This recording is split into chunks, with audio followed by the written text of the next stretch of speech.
অনেক মতপার্থক্য থাকতে পারে, জাস্ট কমন জিনিসগুলোকে আমরা টেবিলে রাখছি এবং সেগুলোর ভিত্তিতে একত্রিত হচ্ছি। That can be a very good sign. এখন যদি তারা জোটের স্বার্থে একজন আরেকজনকে অ্যাকোমোডেট করে, সেটা একটা শেখার বিষয়।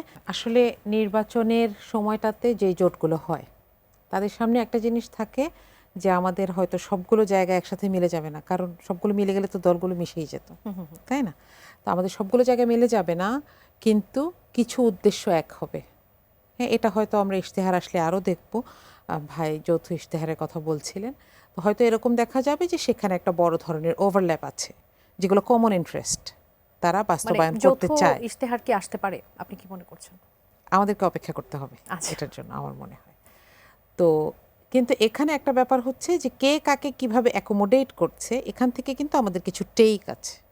যেমন ধরেন, আমি যদি ছাত্র অধিকার পরিষদের নুরুল হক নুরুর কথা বলি, যেখানে গণ অধিকার পরিষদের, তাকে তার দল বহিষ্কার করলো, আবার একই সাথে ওই এলাকায় বিএনপির বিদ্রোহী প্রার্থীও বসে যাচ্ছেন না, যার কারণে মোটামুটি একটা কোণঠাসা হয়ে যাওয়ার মতন একটা অবস্থা। হ্যাঁ, এখন এইটাতে ছোট দলগুলোকে এভাবে মাতসান্নায়ের মতন এরকম গিলে ফেলছে নাকি নির্বাচন, এটা আমাদেরকে একটু বুঝতে হবে, কারণ ছোট দলগুলো অনেক কিছুকে ব্যালেন্স করে, তাই না? পরবর্তী সময়ে সমঝোতাকে ব্যালেন্স করে, হয়তো সরকার গঠনে সাহায্য করে।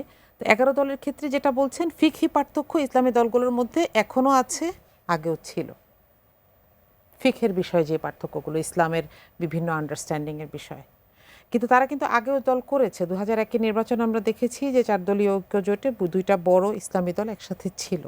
এবার আরও কিছু দল একসাথে এসেছে, কারণ তাদের কাছে কিছু কমন ইন্টারেস্ট নিশ্চয়ই এসেছে মনে হচ্ছে। তো এখন যদি তারা জোটের স্বার্থে একজন আরেকজনকে অ্যাকোমোডেট করে, সেটা একটা শেখার বিষয়।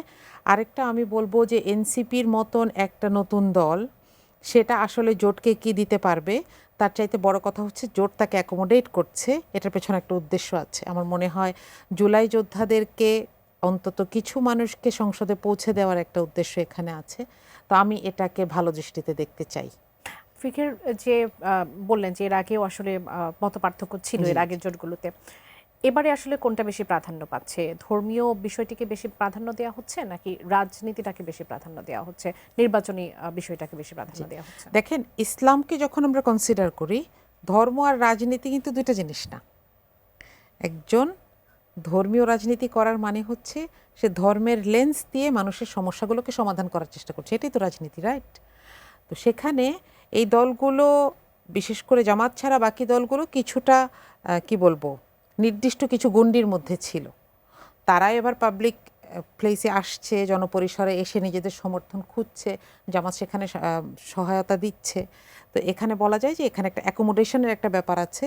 তো আমার মনে হয় এটা বাংলাদেশের জন্য একটা ভালো চিহ্ন, কারণ আমরা দেখছি যে এটার কারণে একটা জিনিস শুরু হচ্ছে, তাই না? যে অনেক মতপার্থক্য থাকতে পারে, জাস্ট কমন জিনিসগুলোকে আমরা টেবিলে রাখছি এবং সেগুলোর ভিত্তিতে একত্রিত হচ্ছি। That can be a very good sign. আগামীকাল জামাত আসলে কয়টি আসন ছাড়ছে জোটের জন্য, সেটি আসলে জানা যাবে। একটু ধারণা দিতে পারেন কিনা? একটা রাফ, আমি মনে হয় একটু আগে দেখে আসলাম, 100 প্লাস সামথিং, 100 প্লাস এরকম সামথিং হতে মনে পারে। হয়।